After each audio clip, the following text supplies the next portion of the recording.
ঘরে বসে তৈরি করে ফেলুন একদম মজার স্বাদের আলু চিপস। কোনো কেমিক্যাল নাই, কিচ্ছু নাই। এটা সবার জন্য খুবই স্বাস্থ্যকর হবে। বাচ্চারা যেমন খেতে পারবে, বড়রা খেতে পারবে, কোনো রুগীদের জন্য বা কারোর জন্য কোনো সমস্যা হবে না। আজ আমি আপনাদেরকে দেখাবো কিভাবে আলু চিপস তৈরি করতে পারেন।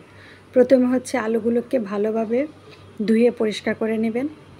তারপরে এই আলুটাকে চুলার মধ্যে বসিয়ে দেবেন হালকা ভাপে, যাতে বেশি পরিমাণ সেদ্ধ না হয়ে যায়। হালকা সিদ্ধ করে নেবেন, খোসাটা ছড়াতে পারেন। আর যদি খোসা ছড়াতে না চান তাহলে এই যে দেখুন আমি খোসা সহ কেটেছি, এরকম পাতলা পাতলা পাতলা করে কেটে নেবেন।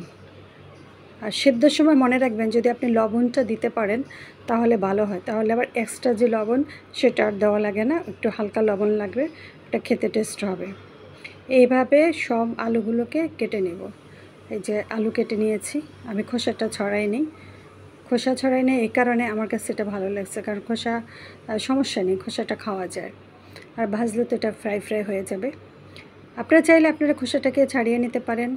যেহেতু আমি হালকা সিদ্ধ করছি, কারণ খোসাটা তোলা যাচ্ছে না, তাহলে কেটে কেটে ফেলতে হবে। আর কেটে ফেলা মানে যে দেখুন আমি কিছুটা কেটেও ফেলে দিয়েছিলাম। তো খোসাটা ছড়িয়ে এভাবে কেটে, চাইলে আপনি একটু হালকা হলুদ বা হালকা একটু পরিমাণ লবণ ইউজ করতে পারেন। আমি যেহেতু এই যে একটু হালকা একটু হলুদ দিয়েছি, কালারটা আসার জন্য হালকা লবণ দিয়েছি। লবণ দিয়ে এটাকে এখন ভালোভাবে মাখাবো, কিন্তু মাখাতে যেয়ে যেন যাতে ভেঙে না যায়। ভেঙে গেলে কি হবে, আলুর চিপসগুলো দেখতে ভালো লাগবে না, সুন্দর হবে না। এভাবে মাখিয়ে নেব সুন্দরভাবে, হালকা একদম হাতে, যাতে ভেঙে ভেঙে না যায়। আলুর চিপসগুলো এভাবে মাখানো হওয়ার পরে, কারণ অনেক সুন্দরভাবে মাখাচ্ছি, এটাকে যদি চান আপনি তাহলে পাতলা পাতলা করে কেটে, কাঁচা অবস্থায় খোসা ছাড়িয়ে পাতলা পাতলা করে কেটে চুলার মধ্যে একটা চালনি বসিয়ে প্লাস্টিকের গরম পানি করে সে পানির উপরে আলুটাকে দিয়ে দিতে পারেন। দিয়ে দেওয়ার পর যখন আলুটা হালকাভাবে সেদ্ধ হয়ে আসবে তখন ওখান থেকে নামিয়ে নেবেন। নামিয়ে তারপর এটাকে রৌদ্রে শুকাতে নিয়ে যাবেন।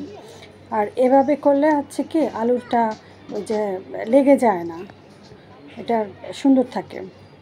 আর সেদ্ধ যদি আপনি ওইভাবে করে নেন ভাপে, তখন দেখা যায় চালনির মধ্যে লেগে থাকে, আবার এটাকে রৌদ্রে দিতে যে অনেক ঝামেলা হয়, একটার সাথে একটা আটকে থাকে, তখন ওইভাবে শুকানোটা খুব কষ্টকর হয়ে যায়। যে আমার মতো এভাবে আলুকে সুন্দরভাবে একদম ঘষে মেজে আপনি হচ্ছে হলুদ মাখিয়ে নিচ্ছি। হলুদ মাখানোর পরবর্তী পালা হচ্ছে আমাদের রৌদ্রে শুকানো। কারো বারান্দাতে যদি রৌদ্র থাকে, ছাদে থাকে, যেখানেই থাকে আপনি উজ্জ্বল রৌদ্রের মধ্যে শুকাতে পারেন। আমি হচ্ছে এগুলোকে এখন ভালোভাবে লাগিয়ে করে মেখে আমি কুলোর মধ্যে করে আমার বারান্দাতে আমি রৌদ্রতে দিব। কারণ আমার বারান্দাতে রৌদ্র থাকে, ছাদে যাওয়া হয় না। ছাদ যেহেতু উপরে হওয়ার কারণে ওখানে যাওয়া হচ্ছে না, তারপরে ওখানে নিয়ে যাব। দেখুন আমি হচ্ছে আমার বারান্দার জানালা দিয়ে এভাবে কুলোর মধ্যে করে শুকাতে দিয়েছি। আপনি চাইলে এটাকে ঢেকে দিতে পারেন কাক বা মাছি, যে কোনো কিছু থেকে, পাতলা কোনো কাপড় বা নেট জাতীয় কিছু। আর আমার এখানে যেহেতু ওরকম কোনো কিছুর উপদ্রব নেই, যার জন্য আমি সরাসরি খোলায় দিয়ে রেখে দিয়েছি। এইভাবে একদম ঝুলে ঝুলে শুকাতে পারেন, মানে আপনাকে কোনো ঝামেলা করা লাগবে না। ভালো থাকবেন সবাই, প্লিজ আমার চ্যানেলটি সাবস্ক্রাইব করুন।